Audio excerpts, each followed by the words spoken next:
Hi, my name is Fatou Cisse. Thank you for watching. Today I'm going to continue my discussion on caring for someone with COVID-like symptoms at home.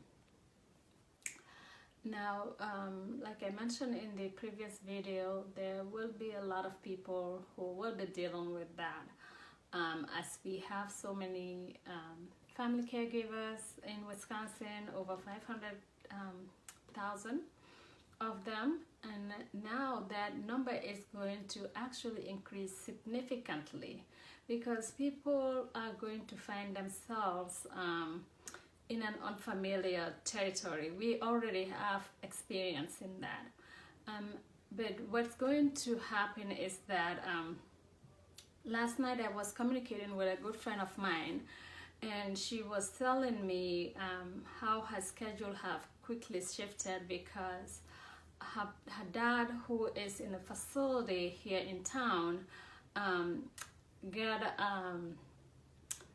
COVID spreading within the senior care facilities. So she moved her dad so that her dad doesn't get infected during this outbreak at this facility. Now the dad is at home with her.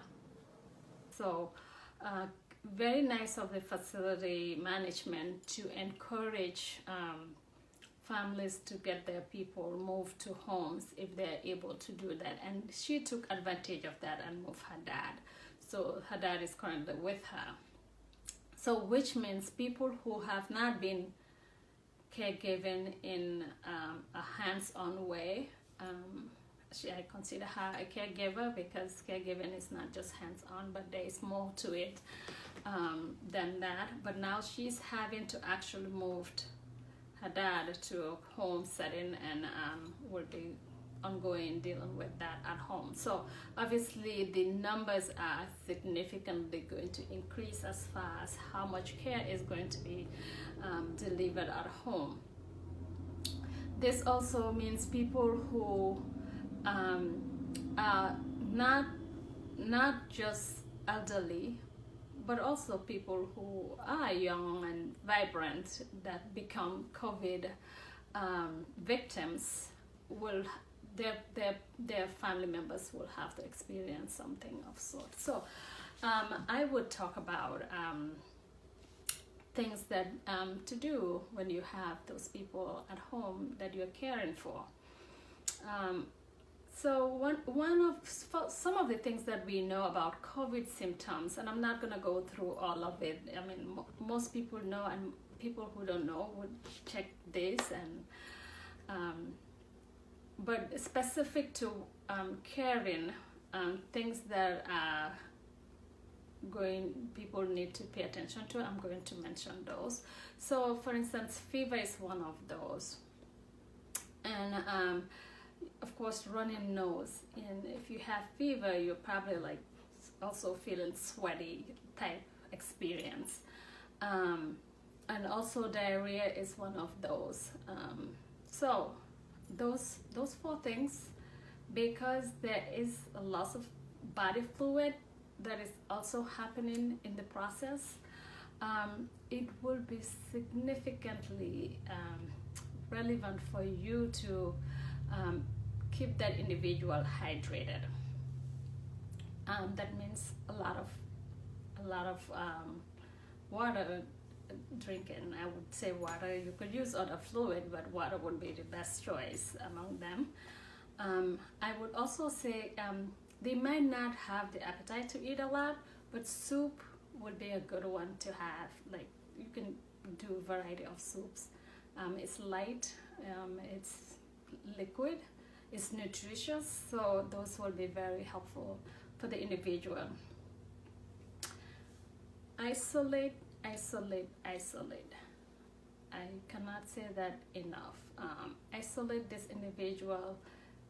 They shouldn't be in the common areas, so let's say they should be in their bedrooms where care is taking place. Also, some of the things that needs to be happening depending on what is going on as far as how weak they are. they should try to get up and walk around that room, okay? And you, the caregiver, should be monitoring this person, and you should also be removing that yourself from that place. Now, did you see how contradictory that is? I'm saying you have to monitor this person, but at the same time I'm saying you need to remove yourself. That's where technology comes in. So grab your baby monitors and put it in their rooms. We do that with a lot of our clients actually. So it's not because of COVID, but because we want to know what's going on when they are in the rooms, and we want to make sure that when they need us, when they need the staff, that individual is there. So it's gonna come to play in this. So put a baby monitor in there so you can know what's going on. If they need you, you can go in there right away. So that way they're not waiting too long. You want to also check their temperatures, maybe at least 3 times during the day, and record those and see what's going on with that. You want to call the hospital if you can take them in. So this is somebody who's exhibiting symptoms. Hopefully you already did that, but if it's getting worse, a lot of times what I've been hearing is people will go to the hospitals. They may not even have testing, but they will send them home and say, just go do this and that at home. So you're in home. So if you have had time breathing, then you can come back or you can call us. So if you fall into that category, I guess, call the hospital again, or go in, or call 911. However, depending on the severity of the symptoms the person is experiencing. Now, you're in and out of that individual's room. You should be very well protected. And like I said before, you should have your mask, and they should have one. So you want to open the windows so that the air flows in and out for some time, because of the other symptoms of COVID, which is sneezing. If the person is sneezing, that means that particles are in the air within that room. So get the window so fresh air can come in, that germy air can go out. And because this individual may be experiencing diarrhea, if you happen to be the one to help them get to the bathroom, make sure that when you're helping them flush the toilet bowl is covered, okay? Because you don't want to flush the toilet and then that bacteria is also spreading within the toilet, and you're breathing that. So you want to avoid all of that gimmicks to happen, okay? Encourage the individual to be active. I've watched several videos where people who had experienced this are saying you're gonna need to move, because you wouldn't feel like moving, but the best thing you can do for yourself is try to move around. So at least walk within that small area of territory that the individual have. Make use of that. Again, the places that so if the person is take a shower or something in the bathroom, make sure you disinfect that bathroom. Make sure you take out all of those clothes and towels and whatnot that were used in there. Again, put them in a bag, plastic bag, and dump them in the laundry machine. So you want to address that way. I've already talked about the sanitary part, so I'm not going to spend much time on that. But if you do these things, chances are you isolate the person, You hydrate them, you give them say soup, and you positioning. So if this person, God forbid, is very sick and can't even like move at this point, positioning will be something you're going to physically help with.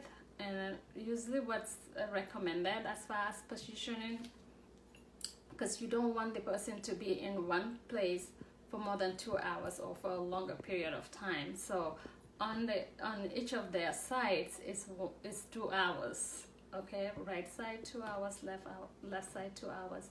And if they're on their back, you want to do just 1 hour. And the reason for that is you don't want them to have a bad show. Okay, so positioning them would be another thing that you will have to help with during this. And then the tissue, because they have runny nose, so obviously they will be using tissue papers to clean up and all that.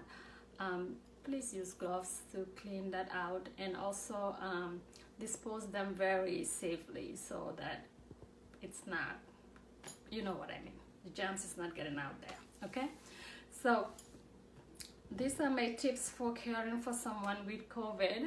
I would also say, if the person is experiencing fever, I would say wet towels. Okay, get small hand towels, wet them, put them on their forehead so the temperature can go down. You know, now I'm talking I'm bringing in my African tips. We know those things. So yeah, do that, and put that on the forehead, even on the body, so that the temperature can cool off. That would be a nice thing to do in the home setting. So I mean, those are the things that I have for someone that you're caring for with COVID-like symptoms in the home setting. And make sure you're protecting yourself really, really well with either gowns or masks and whatever PPE stuff that you have, the personal protective equipments, whatever that you have, you could use that. But please practice optimal hygiene. Wash your hands very well. I wish you all the best and wish myself the best. Together we will beat this, and we are all in it together. Thank you. Bye.